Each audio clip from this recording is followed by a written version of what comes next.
بسم اللہ الرحمن الرحیم اللہم صلی علی محمد وآل محمد وعجل فرجہم۔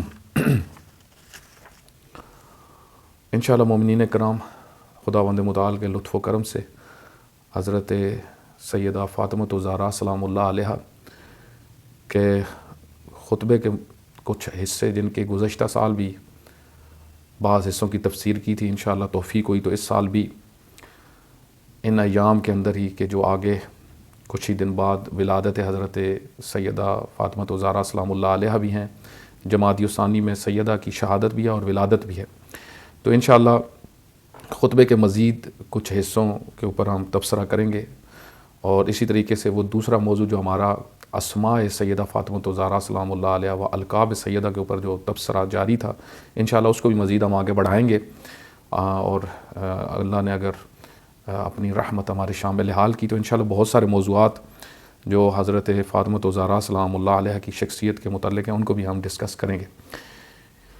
خوب اس حوالے سے آج جو آپ کی خدمت میں خطبے کا جو حصہ عرض کرنا ہے، کیونکہ یہ خطبہ حضرت فاطمہ الزہراء سلام اللہ علیہا کا خطبہ فدق ایک طولانی خطبہ ہے، اور اس کے اوپر علماء نے بہت ساری تفاسیر لکھی ہیں، بہت ساری شروحات لکھی ہیں۔ اس گزشتہ 5 سال کے اندر بہت علماء نے تحلیل اور تجزیہ کیا ہے سیدہ سلام اللہ علیہا کے خطبے کے اوپر۔ ایک حصے میں سیدہ پہنچ کے جہاں پہ سیدہ نے فلسفہ احکام بیان کیے، اس کے آخر میں جو نقطہ بیان کیا آج اس کے حوالے سے آپ کی خدمت میں گفتگو ہوگی۔ سیدہ فرماتی ہے کہ کیوں اللہ نے شرک کو حرام کیا، کیوں شرک کو ممنوع کیا، شرک کی ممانعت کی وجہ کیا ہے۔ ایک سوچنے والی چیز ہے نا کہ اللہ تعالیٰ نے ہر گناہ کی بخشش رکھی ہے سوائے شرک کے۔ کیوں شرک اتنا بڑا جرم ہے، اور کیوں شرک کرنا، خداوند متعال کا شریک قرار دینا کسی کو بھی، یہ ناقابل معافی گناہ ہے۔ وہ خدا جو اتنا کریم ہے، وہ خدا جو اتنا رحیم ہے، وہ خدا جو اتنا مہربان ہے، کیوں شرک کو معاف نہیں کرتا، اس کی وجہ کیا ہے۔ سیدہ سلام اللہ علیہ فرماتی ہیں کہ وحرم اللہ الشرک اخلاصا بالربوبیہ، اللہ نے اس وجہ سے شرک کو حرام کیا تاکہ اس کی ربوبیت خالص رہے، یعنی خداوند متعال کی ربوبیت میں ہم کسی قسم کا بھی شرک نہ کریں، کسی کو بھی اس کی ربوبیت میں شریک قرار نہ دیں۔ اچھا، یہاں پہ خصوصاً کون سی ربوبیت مراد ہے، کیونکہ ربوبیت کی اقسام ہیں، قرآن کریم نے بھی بیان کی ہیں، ربوبیت تکوینی ہے اور دوسری ربوبیت تشریعی ہے۔ خب ربوبیت تشریعی یعنی قوانین، شریعت خداوند متعال کی طرف سے ہے، اور شیعہ علماء کا جو نقطہ نظر ہے وہ یہ کہ حکم پروردگار کی طرف سے ہے، اور حاکمیت کے اندر 2 پہلو آتے ہیں، ایک خود قانون اور دوسرا حاکم۔ تو شیعہ علماء کا جو نقطہ نظر ہے وہ یہ، اور یہ قرآن سے وہ اس کو ثابت کرتے ہیں کہ حاکم بنانا بھی اللہ کے اختیار میں ہے، اور قانون دینا بھی یہ بھی اللہ کے اختیار میں ہے، یعنی اللہ ہی انسانوں کو قانون دے گا اور اللہ ہی انسانوں کے لیے حاکم بنائے گا۔ خوب اہل سنت کے نظریہ جو پایا جاتا ہے وہ یہ کہ قانون صرف پروردگار کی طرف سے ہے، حاکم لوگوں کا یعنی اختیار ہے بنانا۔ تو سیدہ سلام اللہ علیہ نے فرمایا کہ اللہ کیونکہ ربوبیت کو خالص رکھنا چاہتا ہے کہ میری ربوبیت میں کسی قسم کا شرک نہ ہو، اس وجہ سے شرک کو حرام قرار دیا۔ اس اخلاص کے لیے، وہ ربوبیت کے اندر بندہ جو اللہ کی مخلوق ہے، وہ اللہ کی بندگی اور اس کی ربوبیت کو قبول کرے اخلاص کے ساتھ۔ لیکن یہاں پہ میں ایک نقطہ آپ کی خدمت میں عرض کروں کہ سب سے زیادہ جو شرک ہوتا ہے وہ اسی ربوبیت میں ہوتا ہے۔ خداوند متعال نے قرآن کریم کے اندر جس عنوان کو سب سے زیادہ ڈسکس کیا ہے شرک کے عنوان سے، وہ یہی ربوبیت کا مسئلہ ہے۔ دیکھیں، بعض اوقات خدا کی ذات میں شریک قرار دیا جاتا ہے، بعض اوقات اس کی صفات میں شریک قرار دیا جاتا ہے، بعض اوقات اس کی اطاعت میں شریک قرار دیا جاتا ہے، اور وہی یعنی ربوبیت کی شاخ پھر اطاعت ہے۔ ربوبیت میں سیدہ سلام اللہ علیہ نے جس نقطے کو خصوصاً یہاں پہ بیان کیا ہے وہ آگے ہی خود سیدہ فرما رہی ہیں۔ اس ایک اور آیت یہاں پہ کیونکہ اس خطبہ فدقیہ کے اندر، خطبہ حضرت فاطمہ الزہرا سلام اللہ علیہ کے اندر بہت سارے مقامات پر تقریباً ہر بات کا استدلال جو ہے وہ قرآنی آیت سے کیا گیا. اور دیکھیں یہ قرآنی دستور ہے، اور جو دین اسلام کے مروجین ہیں یا مبلغین ہیں ان کا یہ طریقہ کار ہے. خود رسول اللہ صلی اللہ علیہ وسلم قرآن کریم کے ذریعے سے استدلال کرتے تھے، سیدہ سلام اللہ علیہ نے بھی قرآن کریم کے ذریعے سے استدلال کیا، اہل بیت علیہ الصلوۃ والسلام بھی اسی طریقے سے کرتے تھے. اچھا، اب جو دوسرے مبلغین ہیں وہ یا قرآن سے استفادہ کرتے ہیں یا سنت پیغمبر اکرم صلی اللہ علیہ وآلہ وسلم سے، یا پھر شیعہ کے نزدیک جس طریقے سے اہل بیت علیہ الصلوۃ والسلام کی سیرت اور ان کے فرامین کی اتباع ضروری ہے، تو وہ بھی پھر اس حوالے سے خود فقہی احکام ہو جائیں، عقائد ہو جائیں، تمام کے اندر اہل بیت علیہ الصلوۃ والسلام کو اپنا مرجع سمجھتے ہیں. اور اس کی دلیل بہت ساری آیات قرآن کریم بھی ہیں، اور خود حدیث ثقلین جو پیغمبر گرامی صلی اللہ علیہ وآلہ وسلم نے بیان فرمائی، اس کے نتیجے میں جو ہے وہ یہ ثابت ہو جاتا ہے کہ خود اہل بیت علیہ الصلوۃ والسلام مرجع ہیں رسول اللہ صلی اللہ علیہ وآلہ وسلم کے بعد. دین ان سے ہم نے لینا ہے، دین کے احکام ان سے پوچھنا ہے. سیدہ نے اس خطبے کے اندر جب یہ بیان فرمایا کہ خداوند متعال نے شرک کو حرام اس لیے کیا تاکہ اس کی ربوبیت کو اخلاص کے ساتھ قبول کیا جائے، تو پھر آگے جس آیت سے استدلال فرمایا وہ سورہ آل عمران کی 102 نمبر آیت ہے، اتقوا اللہ حق تقاتہ ولا تموتن الا وانتم مسلمون. اے صاحبان ایمان، اللہ کا تقوی اختیار کرو، حق کے تقوی، اور مت مرنا مگر اس حالت میں کہ تم مسلمان ہو، یعنی مسلمانی کی حالت میں دنیا سے جانا. اور پھر اگلا حصہ پھر دیکھیں اس خطبے کا جو ہے وہ اطیعوا اللہ فیما امرکم بہ ونہاکم عنہ، اور تم نے اللہ کی فرما برداری کرنی ہے ہر اس چیز میں جو اس نے امر تمہیں دیا ہے، اور جو اس نے جن چیزوں سے تمہیں روکا ہے ان سے تم نے رک جانا ہے. تو یہاں سے پتہ چلتا ہے کہ سیدہ سلام اللہ علیہ یعنی اس ربوبیت تشریعی کی تفسیر فرما رہی ہیں. وہ ربوبیت تکوینی ابھی ہمارا موضوع نہیں ہے. ربوبیت تکوینی میں یعنی اللہ خلق کر رہا ہے، اللہ موت دے رہا ہے، اللہ اس پورے سسٹم کو چلاتا ہے، سورج کو نکالتا ہے، سورج کو غروب کرتا ہے، یہ پورا تکوینی جو سسٹم ہے یہ اللہ کے اختیار میں یہ ربوبیت تکوینی ہے. ربوبیت تشریعی وہ بیان آپ کی خدمت میں کیا کہ جہاں پہ قانون اللہ کی طرف سے ہوگا اور حاکم جو اس قانون کا نفاذ کرے گا وہ بھی اللہ کی طرف سے ہوگا. تو اس کی خود ہی سیدہ نے یعنی اس خطبے کے اندر بہت سارے باتوں کی خود ہی سیدہ نے تفسیر کی، خود ہی ان مختلف جملوں میں بعض جملے جو ہیں بعض کی تفسیر کر رہے ہیں. بس یہاں سے پتہ چلتا ہے کہ جو اس سے پہلے سیدہ نے 102 نمبر آیت سے استدلال کہ مت مرنا اس حالت میں مرنا کہ دنیا سے تم مسلمان ہو کے جاؤ، یعنی اس کا بہت گہرا تعلق کیا ہے کہ آپ اللہ کے کتنے فرما بردار ہو.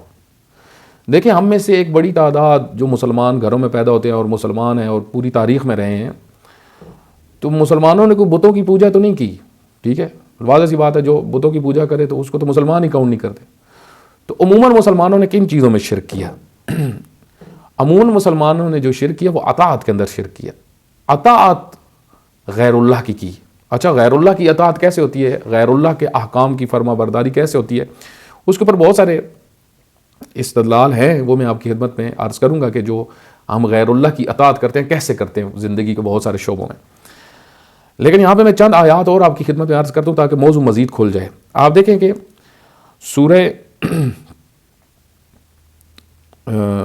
سورہ یوسف کی آیہ نمبر 106 یہ بھی بڑی مہم ہے. اس کا ایک حصہ وَمَا يُؤْمِنُ أَكْثَرُهُمْ بِاللَّهِ إِلَّا وَهُمْ مُشْرِكُونَ، اللہ پر نہیں ایمان رکھتے اکثر مگر یہ کہ وہ شرک کرتے ہیں، یعنی اکثر مومن شرک کرتے ہیں. یہ کون سا شرک ہے جو بیان ہو رہا ہے؟ اس کی تفسیر میں امام باقر علیہ الصلوۃ والسلام سے روایت نقل ہوئی، امام فرماتے ہیں کہ شرک طاعہ، یہاں پہ شرک سے مراد اطاعت میں شرک ہے، یعنی اکثر مومنین جو ایمان لانے کے بعد شرک کرتے ہیں وہ کہاں پہ ہوتا ہے شرک؟ وہ اطاعت پروردگار میں، اللہ کے اوامر کو قبول نہیں کیا جاتا، جن چیزوں سے اللہ نے روکا ہے ان سے روکا نہیں جاتا. مثلا آپ دیکھیں ہم اپنے گھروں کے مسائل سے شروع ہوتے ہیں اور اوپر تک جاتے ہیں. آپ دیکھیں گھر کے اندر خداوند متعال کے جو اوامر ہیں، خوب زوجہ کے حقوق عوامر ہیں، اس میں اللہ کے احکام موجود ہیں، بچوں کے حقوق احکام موجود ہیں، ہم ان کو پامال کرتے ہیں. اسی طریقے سے بچے جو ہیں وہ والدین کے حقوق کو پامال کرتے. خداوند متعال نے فرمایا کہ زوجہ کا نفقہ دو. آج دیکھیں ایک بڑی تعداد وہ نفقہ نہیں دیتی. اسی طریقے سے زوجہ کے ساتھ بد اخلاقی نہ کریں. آپ دیکھیں ایک بڑی تعداد زوجہ کے ساتھ بد اخلاقی کرتے ہیں. پھر اسی طریقے سے خواتین ہیں, ان کو حکم دیا ہے کہ آپ نے حجاب کی رعایت کرنی ہے, لیکن ان میں سے آپ دیکھیں ایک بڑی تعداد آج معاشرے کے اندر مسلمان خواتین حجاب کا مذاق اڑاتی ہیں. آپ دیکھیں مسلمان ہیں لیکن حجاب کا مذاق اڑائیں گی, حجاب کرنے والیوں کا مذاق اڑائیں گی. تو یہ اوامر, یہ شرک ہے. خود اوامر پروردگار کی مخالفت کرنا یا ان کے آپ انجام ان کو نہیں دے رہے. مثلا کوئی بے پردہ عورت اگر پھر رہی ہے تو قرآنی نقطہ نگاہ سے یہ بھی شرک کر رہی ہے, کیونکہ اللہ کے اوامر کی مخالفت کر رہی ہے. اسی طرح وہ مرد جو نفقہ ادا نہیں کر رہا, اللہ کا حکم ہے کہ نفقہ دو, زوجہ کی ضروریات پوری کرو, یہ نہیں کر رہا, یہ بھی شرک کر رہا ہے. یعنی شرک کا ایک وسیع دائرہ جو ہے وہ یہاں پہ ہے. اور اکثر مسلمان اور اکثر مومنین جو شرک کرتے ہیں وہ اسی پہلو میں کرتے ہیں. اور یہ جو سیدہ سلام اللہ علیہ فرما رہی ہیں کہ تقوی الہی اختیار کرو, یہاں پہ مراد وہی ہے, یہ تقوی الہی یعنی اللہ کے اوامر کو کے پابند ہو جاؤ. اصلا تقوی ہے ہی یہ کہ آپ نے وہ جو اللہ کے قانون ہیں ان کی پابندی کرنی. ایک معنی یہ ہے, یعنی تقوی ڈھال ہے, تقوی ڈھال کی طرح آپ کی حفاظت کرتا ہے. کس چیز سے حفاظت؟ ہر قسم کی وہ چیز جو انسانیت کے لیے نقصان دہ. خوب آپ ہر اس چیز جو انسانیت کے لیے نقصان دہ ہے اس سے آپ کیسے بچ سکتے ہیں؟ جب آپ اللہ تعالیٰ کے احکام کی پیروی کریں گے, اوامر اور نہی جو ہیں ان کی آپ فرما برداری کریں گے. وما یؤمن اکثرهم باللہ, اکثر جو شرک کرتے ہیں اطاعت میں شرک کرتے ہیں. ولیس شرک عبادہ, امام باقر علیہ الصلوۃ والسلام فرماتے ہیں کہ یہ جو اس آیت میں یہ شرک اطاعت ہے, نہ شرک عبادی, عبادت کسی اور کی نہیں کر رہے, بلکہ یعنی اب ایک بڑی تعداد مسلمانوں کی نہ بتوں کی پوجا کرتے ہیں اور نہ کسی طاغوت کو سجدہ کرتے ہیں. ٹھیک ہے, مطلب اس طرح تو نہیں کہ کوئی بھی طاغوت کو جا کے اس کے آگے سجدہ کر رہا ہوتا, ظالم بادشاہ کے آگے جا کے اس کو جھک رہا ہو نا. ایک لحاظ سے سب طاغوتوں کو سجدہ کر رہے ہیں. خود طاغوت کو قبول کرنا یہ سجدہ ہی ہے. یعنی اگر کوئی یہ کہے کہ بھائی طاغوت پرستی نہ کرو تو اس کا مطلب یہ نہیں ہوتا ہمیشہ کہ طاغوت کے آگے جا کے سجدہ کرنا ہوتا ہے. طاغوت کو خود قبول کرنا, اس کے احکام کو ماننا, ظالم حکمران کی شکل میں ہو یا مثلا حتیٰ وہ عالم جو منحرف ہے اور طاغوتوں کا سپورٹر ہے وہ بھی طاغوت ہے. اب جو اس کی مان رہا ہے تو وہ بھی شرک کر رہا ہے.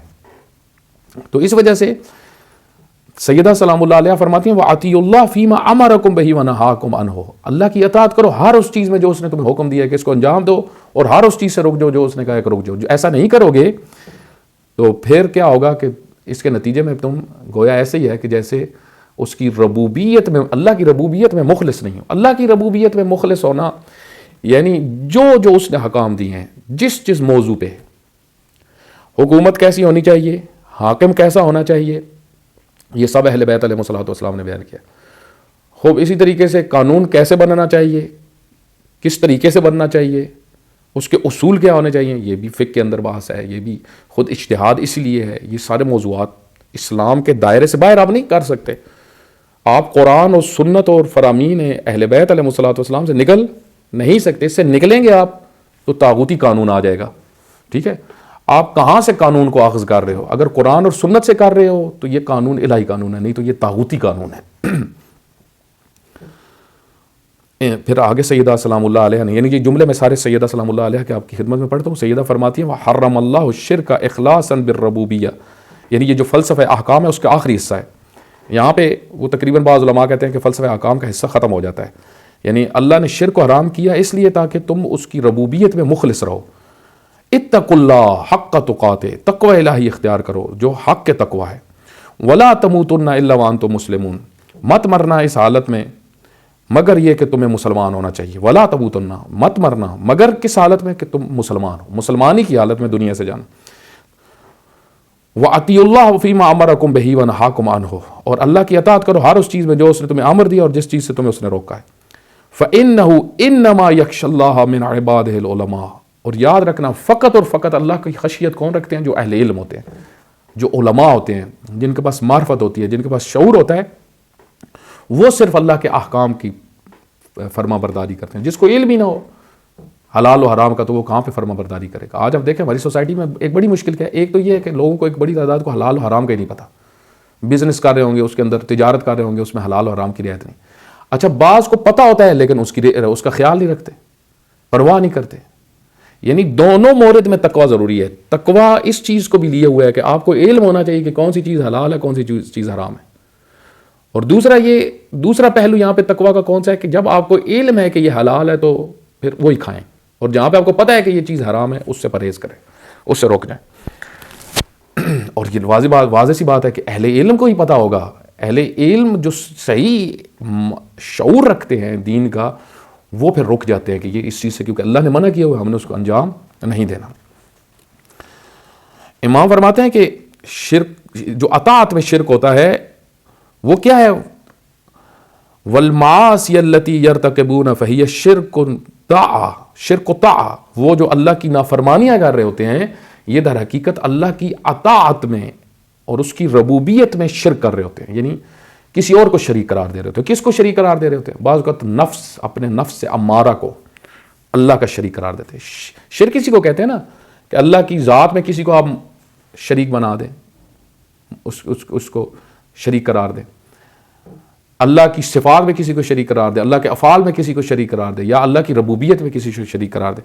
آپ جب گناہ کر رہے ہو, کوئی بھی ہم میں سے خدا را خواستہ کوئی بھی جب گناہ کر رہا ہوتا ہے تو وہ یا اپنے نفس کی پیروی کر رہا ہوتا ہے تو پھر نفس اللہ کا شریک ہو گیا, یہ شرک ہے. یا جو ہے وہ شیطان کو شریک بنا رہا ہوتا ہے, پھر شیطان کو آپ نے اللہ کا, اگر کسی نے بھی اللہ کا شیطان کو اللہ کا شریک قرار دیا, یہ بھی شرک ہے. اسی طریقے سے کوئی اگر اپنے وقت کے ظالم حاکم, یعنی جو اس کے معاشرے میں ظالم حاکم ہے, اس کی اگر پیروی کر رہا ہے, طاغوت کی پیروی کر رہا ہے, یہ بھی شرک ہے. یعنی اس نے اللہ کا شریک قرار دیا طاغوت کو. یہ سب مورد قرآن کریم کے اندر بیان ہوئے, سب مورد جدا جدا بیان ہوئے. امام فرماتے ہیں کہ والمعاصی التی یرتکبون فہی شرک طاعۃ, جو گناہ کر رہا ہوتا ہے وہ در حقیقت اطاعت پروردگار میں شرک کر رہا ہوتا ہے. اطاعوا فیہا الشیطان, یہ شیطان کو شریک قرار دے رہا ہوتا ہے. ٹھیک ہے. اور آپ دیکھیں ایک بڑی تعداد اس طریقے سے غیر اللہ کی عبادت کر رہی ہوتی ہے. یہ بھی غیر اللہ کی عبادت ہی ہے, ایک لحاظ سے یہ بھی عبادت ہے. بعض تو دیکھیں نا, عبادت کا مفہوم وسیع ہے. آپ جب کسی کا حکم مان رہے ہیں تو یہ بھی عبادت ہے. قرآن کریم نے اس کو بھی ڈسکس کیا ہے کئی مقامات پہ. حتیٰ آپ کو پتہ ہے اگر کہ یہ جو عالم بات کر رہا ہے یہ اللہ کی بات نہیں, آپ کو یقین ہے یہ اللہ کی بات نہیں, آپ اس کی اگر مان رہے ہیں, قرآن کریم فرماتے ہیں آپ نے اس کو اپنا رب بنا لیا. اللہ اب رب نہیں ہے, یہ رب ہے آپ کا, آپ نے شریک کر دیا اس کو. اور آپ در حقیقت, اور قرآن کریم نے یہاں تک ڈسکس کیا, گویا اس کو اپنا الہ بنا لیا آپ نے. یہود علماء کے متعلق قرآن کریم نے یہ ڈسکس کیا ہے. یہود کو یہ کہا ہے کہ تم احبار کو اپنا رب مانتے ہو اور تم ان کی پرستش کرتے ہو. احکام کو قبول کرنا یہاں تک جو ہے وہ اثر رکھتا ہے. اب یہاں پہ ایک اور چیز جو امام علیہ الصلوۃ والسلام سے, بس آپ سیدہ کے آپ خطبے کا آپ دیکھیں, اس سارے عنوان کو اگر آپ مد نظر رکھیں, کیونکہ میرے پاس بعض تفاسیر, بعض شروحات ہیں, علماء نے بہت خوبصورت شروحات لکھی ہیں, ان میں سے بعض کے اندر سے آپ کی خدمت میں بعض پوائنٹس بھی عرض کرتا ہوں. آپ دیکھیں بعض آیات میں ہے کہ ان اللہ لا یغفر ان یشرک بہ ویغفر ما دون ذلک لمن یشاء ومن یشرک باللہ فقد افترى اثما عظیما. خداوند متعال شرک کے علاوہ ہر گناہ کو معاف کر دیتا ہے. ٹھیک ہے, جس کو چاہے معاف کر سکتا ہے. شرک کے علاوہ اللہ جس کو چاہے معاف کر دیتا ہے, یعنی اس کا ایک نظام ہے, اس نظام کے تحت وہ معاف کر دیتا ہے. بڑے سے بڑا گناہ بھی اگر اس کی بارگاہ میں کوئی توبہ کرے وہ معاف کر دیتا ہے. اور جس نے شرک کیا اس نے افتراء عظیم کیا اور بڑا گناہ کیا, اس نے ایک بڑا گناہ انجام دیا اس نے. اور پھر بعض آیات میں یہاں تک کیا ہے کہ جو شرک کرتا ہے فقد حرم اللہ علیہ الجنہ, اس پہ جنت حرام ہو جاتی ہے. سورہ مائدہ کی 72 نمبر آیت میں ہے کہ جو شرک کرے, جو خدا کا شریک قرار دے کسی کو بھی, کسی طاغوت کو یا نفس امارہ کو یا شیطان کو, اور اسی کنڈیشن میں پھر زندگی گزار رہا ہے اور پیچھے نہیں ہٹتا, اس کا نتیجہ جہنم ہے. اگرچہ واضح جہنم تو وہاں پہ ہے کہ جہاں پہ بتوں کی کوئی پوجا کرتا ہے یا جہاں پہ غیر اللہ کا کوئی کھل کے آشکارا شرک جلی کرتا ہے, ایک تو وہاں پہ واضح حکم ہے. لیکن اگر ایک شخص ہمیشہ شیطان کی پیروی میں زندگی گزار رہا ہے اور شیطان کو ہی اس نے اپنا رب بنا لیا ہے, تو اس کا نتیجہ بھی وہی ہے جو شرک جلی والا ہے, یعنی اسی نتیجے تک پہنچ جائے گا. کیوں کیونکہ شرک جتنی بھی اقسام کا قرآن کریم نے بیان کیا اس کا نتیجہ جہنم ہے۔ سیدہ سلام اللہ علیہ فرماتی ہیں کہ وحرم اللہ الشرک اخلاصا بالربوبیہ، اللہ نے شرک کو حرام کیا، کیوں؟ تاکہ اس کی ربوبیت خالص رہے، اس کی ربوبیت خالص رہے۔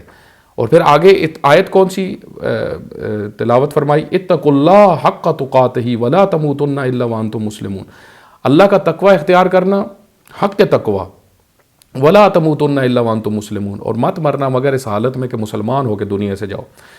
واطیعوا اللہ فیما امرکم بہ ونہاکم عنہ، اور اللہ کی اطاعت کرو اس چیز میں جو اس نے امر تمہیں کیا ہے، جن جن چیزوں میں اللہ نے فرمایا کہ یہ اس کام کو انجام دو وہ تم نے کرنا ہے، ونہاکم عنہ، اور جن چیزوں سے اللہ نے تمہیں روکا ہے ان سے رک جانا۔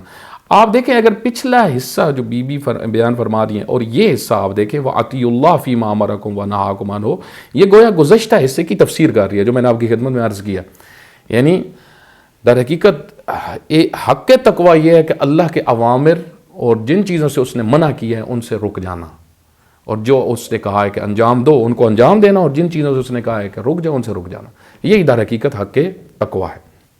اور پھر سیدہ نے دوبارہ ایک اور آیت تلاوت کی، سورہ فاطر کی ایک آیت کا حصہ، انما یخشی اللہ من عبادہ العلماء۔ کتنی خوبصورت یہ سارے پہلو آپ دیکھیں جڑے ہوئے ہیں کہ پہلے شرک کے متعلق بیان کیا، کیوں شرک کو حرام کیا؟ تاکہ ربوبیت میں خالص رہے انسان، پھر تقوی کے ذریعے سے آپ خالص رہ سکتے، ہر انسان خالص رہ سکتا ہے، اور تقوی پہ ہی جب انسان ہوگا تو اس کو مسلمان والی موت آئے گی۔ اور پھر سیدہ فرماتی ہے کہ وہ اللہ کی، تو تقوی کیا ہے؟ اللہ کی احکام کی پیروی، جو احکام ہیں، اگر کہیں پہ اللہ نے فرمایا یہ کرنا ہے تو وہ کرنا ہے، اور جہاں پر کہا ہے رکنا ہے وہاں پہ رک جانا۔ اور پھر آخر میں، پھر اس حصے کے آخر میں جو یہ آیت پڑھی، انما یخشی اللہ من عبادہ العلماء، کہ اللہ کی خشیت فقط اور فقط اہل علم رکھتے ہیں۔ آپ دیکھیں تقوی کا گہرا تعلق ہے علم کے ساتھ، یعنی آپ کو جب اللہ کے اوامر کا علم ہوگا تو آپ اس پہ عمل کریں گے نا۔ جب آپ کو اللہ نے جن چیزوں سے منع کیا وہ آپ کو ان کا علم ہوگا تو آپ جو ہے وہ ان جرائم سے رک سکتے ہیں، یا وہ جو نافرمانی ہے ان سے آپ ہم رک سکتے ہیں۔ خوب آپ دیکھیں کہ یہاں پہ خلاصتاً پھر جو آپ کی خدمت میں عرض کیا کہ جو خلاصہ اس پورے چیپٹر کا ہوتا ہے، یہ جو آج آپ کی خدمت میں عرض کیا ہے، وہ یہ کہ سب سے پہلی چیز کیا ہے کہ رعایت حق کے تقوی، حق تقوی کی رعایت ہو۔ وہ امام صادق علیہ الصلوۃ والسلام نے کیا بیان فرمایا کہ آپ نے اگر شرک کے اس پہلو سے بچنا ہے، یعنی جہاں پہ انسان تقوی سے دور ہے، یہ بھی شرک در اطاعت ہے، شرک در ربوبیت ہے، جو ابھی گزشتہ پوری بحث ہماری تھی وہ یہی تھی۔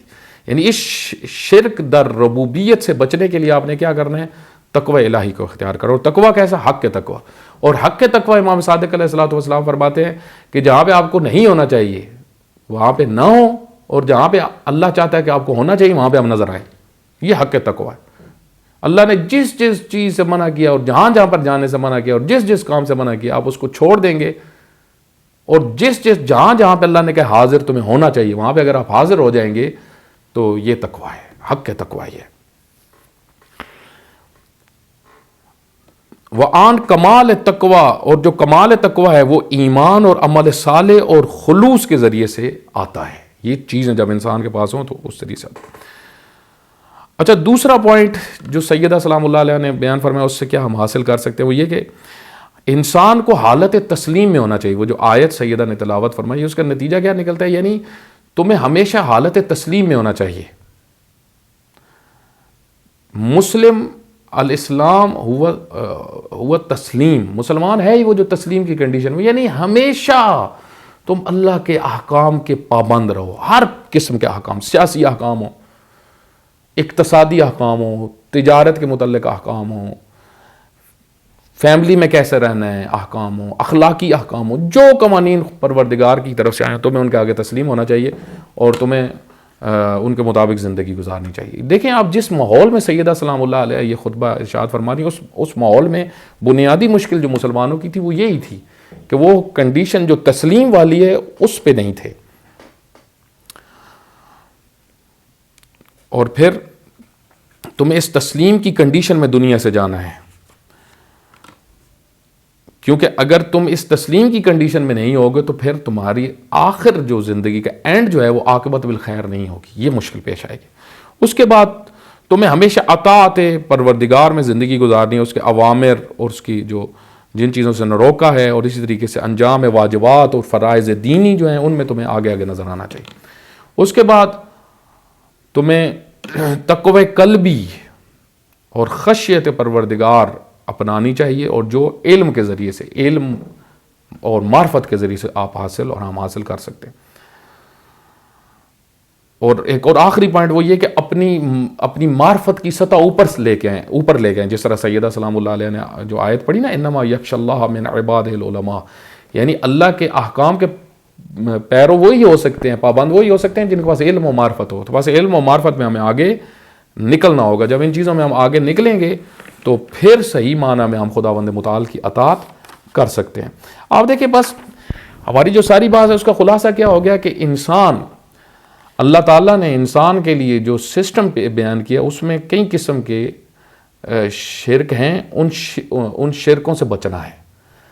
بعض کا شرک ذات میں ہوتا ہے، بعض کا شرک اللہ تعالیٰ کی صفات میں ہوتا ہے، بعض کا تو اس کے افعال میں انسان شریک قرار دیتا ہے، اور بعض کا تو اس کی ربوبیت میں۔ اور سیدہ نے یہاں پہ جس چیز کو ڈسکس کیا وہ یہ کہ اللہ نے جو شرک در ربوبیت حرام کیا ہے وہ اس وجہ سے کیا تاکہ تم خالص رہو، اللہ کی پیروی میں، کسی اور کے پیرو نہ بنو، کسی طاغوت کے آگے نہ جھکو، کسی طاغوت کے فرما بردار نہ بنو۔ آج آپ دیکھیں ہماری سوسائٹی کے اندر ایک بڑی تعداد طاغوتوں کی، شیطانوں کی فرما بردار ہے، اس میں شرک ہو رہا ہے۔ ایک بڑا مہم جملہ ہے علامہ مجلسی رحمۃ اللہ علیہ کا، اس کو رہبر معظم حافظہ اللہ نے اپنی کتاب 250 سالہ انسان کے اندر بیان فرمایا، اور فرمایا کہ یہ بہت خوبصورت جملہ ہے۔ علامہ مجلسی رحمۃ اللہ علیہ کا رہبر معظم فرماتے ہیں، وہ جملہ کیا ہے کہ فرماتے ہیں کہ یہ جو قرآن کریم میں بتوں کا تذکرہ ہے کہ بتوں کے آگے جھکنا، بتوں کی پوجا شرک ہے، فرماتے ہیں ایک مراد بتوں سے یہ ہے کہ ظالم حکمرانوں کی پیروی کرنا، طاغوتوں کی پیروی کرنا۔ یہ طاغوتوں کی جو پیروی کر رہے ہیں در حقیقت بتوں کی پوجا کر رہے ہیں۔ یہ وہاں پہ انہوں نے ڈسکس کیا ہے، رہبر معظم نے اس موضوع کو بہت خوبصورتی سے۔ یعنی آپ دیکھیں نسل در نسل گزشتہ تاریخ اگر آپ دیکھیں تو ایک بڑی تعداد فرائین کی پیروکار رہی ہے، اور یہی در حقیقت ایک بنیادی شرک ہے جو نسلوں نے کیا ہے، اور آج تک مسلمان اسی شرک میں مبتلا ہے، جس کی وجہ سے جو ہے وہ ہمیشہ ناکامی کی طرف جا رہے ہیں۔ دیکھیں جب تک زندگی کے اندر سے ہر قسم کا شرک ختم نہیں ہوگا اس وقت تک ہم مقام تسلیم بھی نہیں آئیں گے، اور جب تک مقام تسلیم بھی نہیں آئیں گے اس وقت عزت نہیں ملے گی۔ آج مسلمانوں کی ذلت کی بنیادی ترین وجوہات یہ ہیں جن کی طرف ہماری توجہ نہیں ہے، ٹھیک ہے۔ وَحَرَّمَ اللَّهُ الشِّرْكَ إِخْلَاصًا بِالرُّبُوبِيَّةِ، بس اللہ نے جو ربوبیت میں جو اللہ نے شرک کو حرام قرار دیا، اس کی تمام کنڈیشن کو جو حرام قرار دیا، اس میں سے ایک خاص جو ہے وہ یہ کہ اس کی ربوبیت میں کسی کو شریک قرار نہ دو، ربوبیت تشریع میں۔ تو اس سے کیا ہو جائے گا، اگر تم یہ شرک نہیں کرو گے تو پھر تم پاکیزہ ہو جاؤ گے، خالص ہو جاؤ گے، اور اصل اللہ تمہیں خالص ہی چاہتا ہے، تم خالص ملو اللہ کو۔ اس میں آپ دیکھیں کہ خود اصحاب کہف کا پورا واقعہ ہمارے لیے عبرت ہے۔ چند جوانوں کے لیے آپ دیکھیں اللہ نے پورا سسٹم تبدیل کر دیا۔ اللہ کو آپ دیکھیں اللہ کو کتنے پسند ہیں وہ لوگ جو اللہ کے سسٹم کی فرما برداری کرتے ہیں، اللہ ان کے لیے اپنے سسٹمز تبدیل کر دیتا ہے۔ جب اصحاب کہف طاغوتوں کے مقابلے میں آگے تو یہ اللہ کا نظام ہے نا مومنین کے لیے کہ آپ نے طاغوتوں کے مقابلے میں آنا ہے، طاغوتوں کو قبول نہیں کرنا۔ اگر ایسا کرو گے تو میری سنت یہ، اللہ یہ فرماتا ہے میری سنت یہ ہے کہ میں پھر تمہارے لیے قانون جو ہیں سسٹم چینج کر دوں گا۔ آپ دیکھیں غار کے اندر چلے گئے، کتنا عرصہ سوئے رہے، تو پورا سسٹم چینج کر دیا۔ غار کے اندر ان کو ہر چیز فراہم ہو رہی ہے، آکسیجن فراہم ہو رہی ہے، ان کے لیے جو ہے وہ حیات کے اسباب فراہم ہو رہے ہیں۔ تو اللہ اس طریقے سے، اور اللہ نے ان کے لیے راہیں آسان کر دی، انہوں نے خود دعا کی۔ اسی طریقے سے حضرت موسیٰ علیہ السلام دیکھیں، اسی طریقے سے حضرت ابراہیم علیہ السلام دیکھیں، رسول اللہ صلی اللہ علیہ وسلم کی زندگی دیکھیں، اہل بیت علیہ السلام کی زندگی دیکھیں۔ انہوں نے ہر کنڈیشن میں رہ لیا، لیکن ظالم سسٹمز کو قبول نہیں کیا، ٹھیک ہے، ظالم حکمرانوں کے اوامر کو قبول نہیں کیا، احکام کو قبول نہیں کیا، ان کی باتوں کو قبول نہیں کیا، ان کی فرما برداری نہیں کی۔ اور یہی وہ پاکیزگی تھی اور اخلاص تھا جس کی وجہ سے پوری دنیا میں آپ دیکھیں آج تک تشیع میں طاقت ہے۔ امام خمینی رحمۃ اللہ علیہ کے اندر کون سی وہ خصوصیت تھی جس کی وجہ سے امام خمینی رحمۃ اللہ علیہ کامیاب ہوئے؟ وہ یہی طاغوت سے تیزی۔ ہم نے کسی طاغوت کا فرما بردار نہیں بننا۔ امام خمینی رحمۃ اللہ علیہ نے یہ شعار بلند کیا کہ یہ حسینی درس ہے کہ کسی بھی طاغوت کی فرما برداری نہیں کرنی، یہ بھی شرک ہے، کسی طاغوت کے احکام کو قبول کرنا۔ طاغوت اگر سسٹم آپ کو دے رہا ہے، جس طرح آج دیکھیں پوری دنیا میں مسلمان طاغوتوں کے سسٹمز کو لے کے چل رہے ہیں، عدالتوں کے اندر طاغوتوں کے سسٹمز ہیں، قوانین ان کے مطابق بنائے جاتے ہیں، تعلیم ان کے مطابق ہے۔ تو یہ سیدہ سلام اللہ علیہ کا جو خطبہ ہے، یہ آپ دیکھیں یہ علم کا سرچشمہ ہے ایک لحاظ سے، اور قرآن کریم کی ایک خوبصورت تفسیر ہے کہ اے مسلمانوں، جب تک تم شرک اپنی زندگی سے نہیں ختم کرو گے اس وقت تک جو ہے وہ تم کامیابی والی زندگی بسر نہیں کر سکتے۔